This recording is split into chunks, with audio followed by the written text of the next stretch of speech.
Hey friends, Leslie from A Friend to Knit With. Welcome to episode 19 of A Friend to Knit With podcast. Like I said, my name is Leslie. I can be found on Instagram as Leslie Friend. I am friend to friend on Ravelry, and my blog name is A Friend to Knit With. If you've stumbled upon this channel, it is a channel mostly about knitting. And if you're returning, thank you so much for coming back. I am so very grateful that we have this connection and that we share this passion. It makes me feel very good, and I hope it makes you too. Quick story, I was on the airplane coming back from Minneapolis. My husband and I went there on business. He had some business and I had some knitting to do. No, but I went to Paisley Park. If you are from Minneapolis or if you are a huge Prince fan, I know you know what that is, but for those who don't, it is where Prince recorded, produced, performed, and lived. And now they do tours. It's open to the public for tours, and it was pretty incredible. And it certainly ignited my spark for Prince again. I've been listening to Prince music nonstop. So I did that, and then we also went to a Vikings game, which was incredible. That stadium is beautiful, and wow, it was their first home game since COVID, so the energy in the stadium was pretty unreal. So it was great, and it was a beautiful fall weekend, so you can't ask for anything else. But coming home on the airplane, my story, I was sitting in the middle next to my husband and a guy on the right, and I was just knitting away, and towards landing, the guy on the right just started talking to me about my knitting and asking me, first of all, what are you doing? But he was so interested and inquisitive, and it was very kind and sweet. And he asked me where about my yarn and how do I know how to do how do you shape it, and who makes the pattern? What is a pattern? I mean, it was just so interested, talking about the math going into it, and really had me thinking, wow, people really are very creative coming up with these patterns. And he asked me how long it would take to finish my sweater. I was working on the creeping fig, and I said, well, I knit for probably 2 hours a day. And that just blew his mind. 2 hours a day. He just couldn't get over that. Oh, I could do that for 2 hours a day. But see, we do that together, so I like that. And little does he know that some days it's more than 2 hours a day. Some days it's less, and those are very sad days. So anyhow, they're just busy with other things. But thank you. Thank you for having this connection and, for being my friend to knit with. So, all right, the only thing I made since the last podcast are some Pop Life cardigans, and I did make 3 of them. They are not hard. They are easy, and they do go pretty quickly. So 3 is really not that many, but I made the original one back in 2016 or 2017, and I wear it all the time. And this summer, my daughter Libby was home, and she asked me if she could borrow my sweater. And I said, well, I'm just going to make you one. Poor thing. I still haven't sent it to her because I wanted to podcast. So it's going in the mail on Monday. Did I mention today is October 1st, Friday, October 1st, and it is my mother's 86th birthday. So happy birthday, Mom. So Libby wanted it, so I decided, yes, she gets her new one, her own. And this is out of the reclaimed denim, which mine was out of. And then my niece liked it so much that I made one for her out of the reclaimed blue. And then I am wearing the dirty denim. So it's a pattern by Wool and the Gang.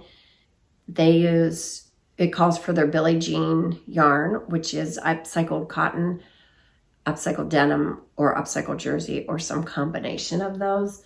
This is upcycled denim and upcycled cotton, and this is upcycled jersey and upcycled cotton. So they're a little different in how they feel. I'm just going to tell you guys, I really love the dirty denim. although it did bleed on my hands and on my needles. But, you know, if you're okay with that, I haven't blocked it or washed it yet, so I'm not exactly sure if it's going to bleed into the white of this fabric. That will be interesting. I'll keep you updated on that. But I have washed this, and the only thing that I've noticed when it washes, it doesn't shrink, but the stitches fill out. It's like the yarn kind of loosens up and spreads out and fills in the stitches. As you can tell, I don't know if you can see that, but this is a little holier, but those stitches will, you know, fluff out when you wash them. I made some modifications and I put everything over on my blog and on the Instagram. I felt like it is designated an easy pattern, so I think that's for like beginner knitters. But when I wasn't particularly fond of the seaming of this sweater or the knitting. The knitting was fine, but just the measuring, if you know you've worked with loose knits, it's hard to measure because the fabric is loose and just kind of moves around. If you pull it this way, then that's going to make it thinner. You know, it's hard to measure. So I feel like they could have done it in a row count to make things easier. They also had you knit two sides and then seam the back. I thought that seam in the back was hard to match it up because the stitches along the edges are so loose. So I wanted to avoid that again. So I did the two sides simultaneously, and then I just joined in the back and did the back all in one piece. The other thing I wanted to mention, when I bought this pattern 4 or 5 years ago, it was a one size pattern. So, and now I know they have 4 or 5 sizes. My back, I will tell you, has 80 stitches across. Each side had 80 stitches. So if you have the pattern, you can kind of see like what size that would be if you want to make this size. But you know what? I think this is a great, I'm telling you this now because my daughter's 23 and my niece is 25. They both love it. So if you have kids around that age or grandkids or anything, I think they would love this sweater. I'm going to stand up and just show you. It's the length I made it because I also shortened it, and I have the row count over on my blog and on Ravelry on how many rows I did it. But I wanted it more like a jacket length, you know, sort of like a bomber jacket instead of a long cardigan. So, like I said, I have the row count over there. But I love the way it fits, you guys. It's like throwing on your favorite pair of jeans. You can wear it in the morning over your jammies, or you can wear it, you know, with your shorts or jeans or over a dress. It's just, I think it's like the perfect throw-on sweater. If there ever was an everyday sweater, this is certainly your everyday sweater. And it's great for you Florida girls or you girls in warmer climates, or, you know, getting ready to start your summer climate. I will probably never, I don't wear this in the winter, not probably never. I don't wear it because I like wools and everything warm in the winter because I'm very cold. But in the summer, spring, summer, beginning of fall, I think it's the perfect sweater. I cannot recommend this one anymore. And no, I am not an affiliate with Wool and the Gang or anything like that. So it's just how much I love it. And I have yarn to make another one. This is the indigo denim. And I think that'll be nice too. Although I wish I would have bought the ecru, because they also have an ecru and a raw denim, which is like just a stonewashed blue jean color. And then the ecru. I think the ecru would be great. I think I really should have bought the ecru instead. But I have the indigo denim. So I'm not going to knit that yet. I'm going to work on my winter sweaters. And what I was working on in the airplane while I was talking to the guy coming back from Minneapolis was my creeping fig. This is the only thing I actually have on my needles right now. And it looks super tiny, but it is not. I'm making this size 1, and it's a boxy cardigan. And It's a boxy pullover. This is the size one. I want to tell you, I use a small cable. I like to use a small cable when I'm knitting in the round, just so my stitches don't get spread out. I think my stitches are neater when I use a smaller cable. So I kind of just jam them all on there and let them have their own little party, because when they're all spread out, yeah, I just don't like that. And I like it, it seems tidier in my lap or something. I don't know. So I just jam them all on there. But this is the Creeping Fig by Beth Macdonald Stone. The girls over at the Knitting Posse, if you follow those ladies on YouTube, you get like a 4-for-1, because they're 4 girls doing a podcast, sharing all their projects and techniques and everything. So they're really cute. And they are hosting a knit along. Started September 1st. I did not cast on until last week, and ends October 31st, I guess. So you can choose any Beth Macdonald Stone pattern. I chose the Creeping Fig. It's a boxy cardigan that just has a little cable detail along the raglan, and the rest is just boxy. It's a 3/4 sleeve. I will probably make it a long sleeve. That's already my thought. Hopefully I have enough yarn. I ordered a kit from the Knitting Palace. Dina over at the Knitting Palace put together kits to make it easy for everyone, which is I'm very grateful for. So I'm not sure exactly which kits she has for which sweaters, but you could check it out.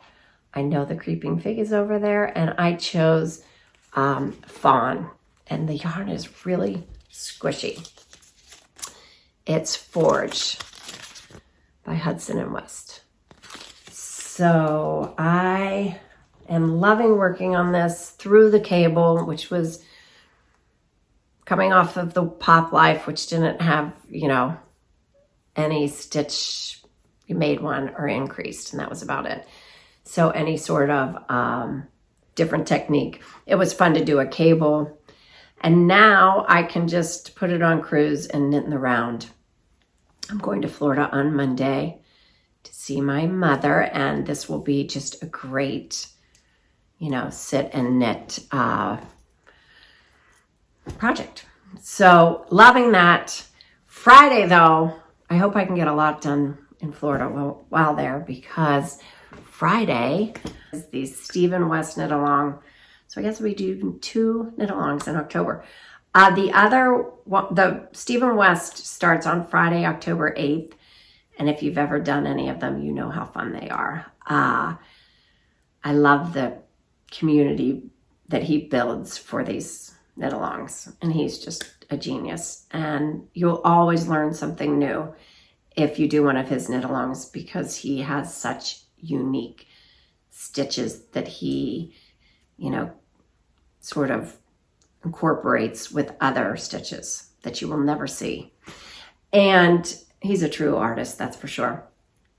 So that starts on Friday. He's having a cast on party, I guess at 6:30 Amsterdam time on 6th night. I won't be able to make that one, but I do have he always recommends doing a swatch, and he is the one that taught me about the lazy swatch, just to see how your colors played together. So those are the colors I'm choosing.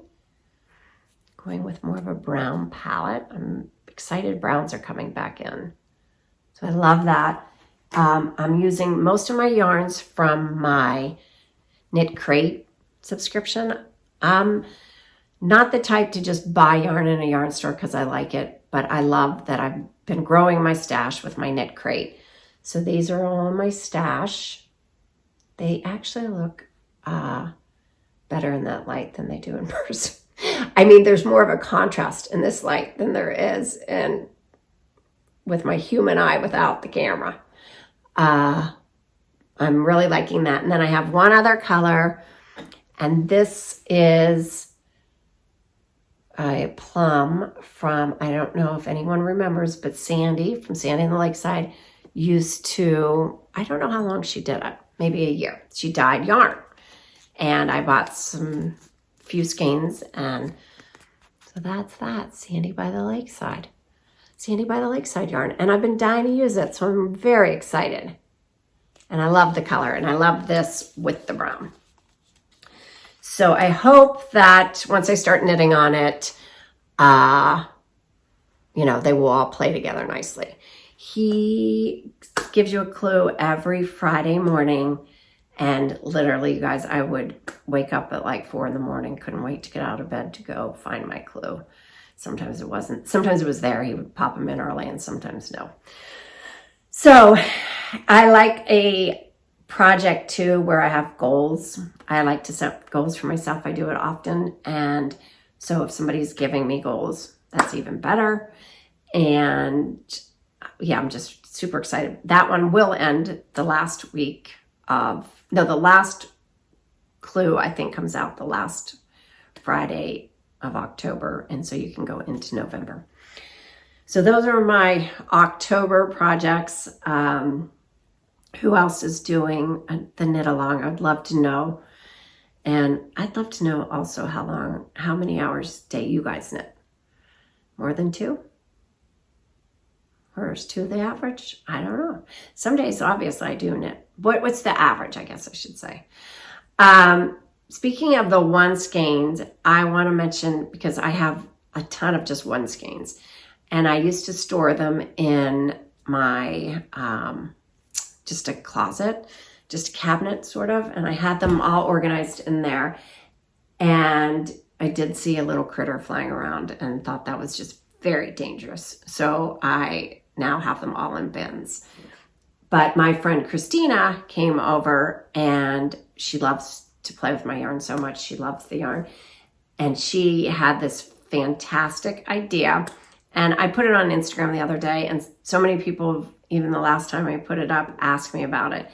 And Marie asked me if I would talk about it a little bit on the YouTube. So I will. And there's the picture. Okay, look at the picture. But I changed it from a summer wall to a fall wall. And it really adds just so much to the room. It's in my office, and my husband and I share an office space. And it's just such a great source of inspiration. And it is art. So she had this idea to use plate racks, which we bought at Bed Bath & Beyond. Ours was going out of business, so they were just a few dollars. I'm sure you can probably buy these on Amazon. And she also brought over Velcro tape in the strips. And what we do, is you just put, one side of the Velcro on there, the other side on there, and then you just literally stick it to the wall. And let's see, I guess I'll take the forge. You can then put a cake on like that, or hang your skein down below, or this way. You can hang them whichever way. Anyway, the beauty about it is you can change it whenever you want. You can take them down whenever you want. You don't have holes in your wall if you get tired of it. The Velcro doesn't take off the paint. Just it's a beautiful thing. So if you want to get a little artsy, I guess, it's fun. It's really fun. Even if you have them in a closet or something, I don't know. And I haven't seen any, I hate to even say the word, but those little critters that fly around in there. I don't know if it's because I think that they like when it's like smashed into another ball. That's just I don't know, maybe I'm wrong. But I feel like since there's air around it, they don't really bother it. They didn't bother it all summer. I don't know their time period, but like when they come. But that's a great thing to do with your one skeins, or even your skeins that you have the same color of. I think I'm probably going to do a white wall in the winter if I have enough white yarn. We'll see. Christmas wall would be fun too for the holidays. The other project I wanted to tell you about that I'm excited to cast on for it's called All Buttoned Up by Christy Archer. And if you don't know Christy Archer, she's another great designer. She designed a pattern called All Buttoned Up with equestrian buttons, and it's, I think, just wrap stitches, but it is so cute. It's a top-down shawl, and I love that you just use one skein, 400 yards of a fingering weight yarn, kind of like the Hohi Locatell lightweight one. I think it'll be a great gift. And she is so sweet. She wanted to give you guys 35% off that pattern. So you can enter the code FRIEND35 at checkout to get 35% off of that. And I will link that all below. But it's another stash buster project. And I think it should go pretty easily. It's on size 8 needles. It's probably a pretty quick knit. Probably a week, right? So yeah, that is pretty much all I have going on over here. I hope you guys are all well. Are you going to Rhinebeck? I am planning on going to Rhinebeck. My girlfriend Denise and I are going to drive over to New York with my my sisters. It's about a 7-hour drive, and then I think Rhinebeck is about an hour from her house. So we do plan on going. Hopefully I can go both days. I'm not exactly sure which days I'm going to go, but if you're not going, please don't have FOMO. Do not have a fear of missing out. It's okay. You're going to have just as much fun wherever you are, and, you know, get all comfy in your cozy chair and knit away. And if you're not working on something you love, like I always say, find something you love. And yeah, until next time. Thanks for watching. Take care. Bye.